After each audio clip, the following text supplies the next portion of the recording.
உடைய வயிறு வாங்கிக்கிறேன், லாம் மாகன் வாங்கிக்கிறேன்.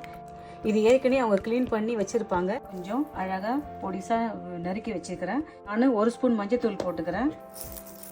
தூள் உப்பு இருந்தாலும் பரவாயில்ல, நீங்கள் போட்டுக்கலாம். ஆனால் நம்மளுக்கு பிடிக்காத ஒரு வாசனை இருந்துச்சுன்னா இந்த மஞ்சத்தூளில் போயிடும். இதமான சுடு தண்ணியில் தான் நான் இதை கொஞ்சம் அலசி எடுக்க போகிறேன். நம்மளுக்கு பிடிக்காத வாசனை இதில் இருந்துச்சுன்னா அந்த வாசனையெல்லாம் போயிடும். இன்னும் கொஞ்சம் சுத்தமாக நம்ம க்ளீன் பண்ணி எடுத்துக்கிறது ரொம்ப நல்லது. நான் வடிகட்டி இதை கொஞ்சம் கழுவி நான் எடுத்து வந்துட்டேன். 100% இது க்ளீனாக இருக்குது. இப்போ பாத்திரத்தில் நம்ம இதை கழுவி கொண்டு வந்து தான் நம்ம சேர்த்துக்கலாம். திட்டமாக உப்பு மஞ்சத்தூள் சேர்த்துக்கலாம். திட்டமாக இதில் தண்ணி ஆட் பண்ணிக்கிட்டு குக்கரில் போட்டால் ஒரு 5-6 விசில் போட்டு எடுத்து நல்லா வெந்துடும். 1 ஸ்பூன் அளவுக்கு இஞ்சி பூண்டு பேஸ்ட் சேர்த்துக்கிறேன். ஒரு 1/2 ஸ்பூன் மிளகாய் தூள் மூடி போட்டு நல்லா வேகட்டும். வேக வைப்போம். மிளகு, சீரகம், சோம்பு, காஞ்ச மிளகாய், மல்லி, கிராம்பு, பட்டை, ஏலக்காய், கருப்பு ஏலக்காய், ஜாதிக்காய் எடுத்து வச்சுக்கிறோம். பொன்னிறமாக வறுத்து பொடி செஞ்சுக்கலாம். பொடி பண்ணி கொண்டு வந்துடலாம். அப்படியே கொஞ்சம் ஆற வைப்போம். 3 டேபிள் ஸ்பூன் அளவுக்கு எண்ணெய் சேர்த்துக்கிறேன். ஒரு கைப்பிடி சின்ன வெங்காயம் சேர்த்துக்கிறேன். இந்த சின்ன வெங்காயம் ஒரு 10லேருந்து 15 வரைக்கும் இருக்கும். ஒரு கைப்பிடி தக்காளி சேர்த்துக்கிறேன்.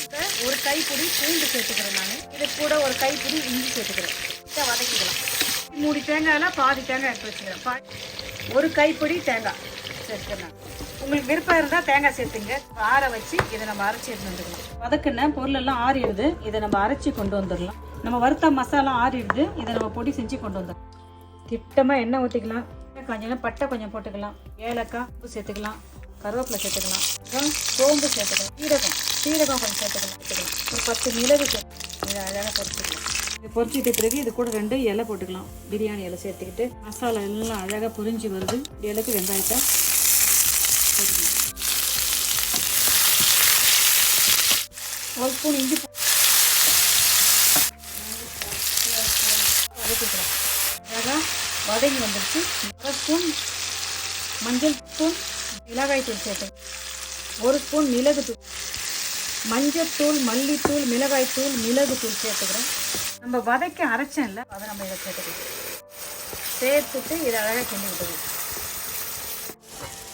வேக வச்ச அந்த போட்டி அழகாக தண்ணியை நம்ம சேர்த்துக்க தேவையில்ல. தண்ணியெல்லாம் வேணாம். தண்ணியை எடுத்துட்டு நம்ம இதை மட்டும் இந்த தண்ணி நம்ம சேர்க்க தேவையில்ல. இருக்கிற அந்த கறியை மட்டும் எடுத்து நான் சேர்த்துக்கிறேன்.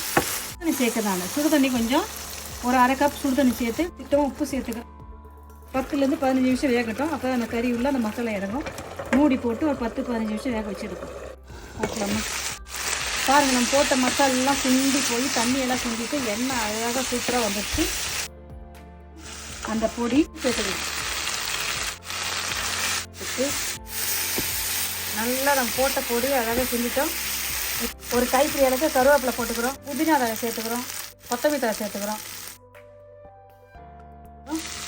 மிளகு தூள் போட்டுக்கலாம். 1 ஸ்பூன் அளவுக்கு மிளகு தூள் போட்டுங்க. வாங்க சாப்பிட்டு பார்க்கலாம்.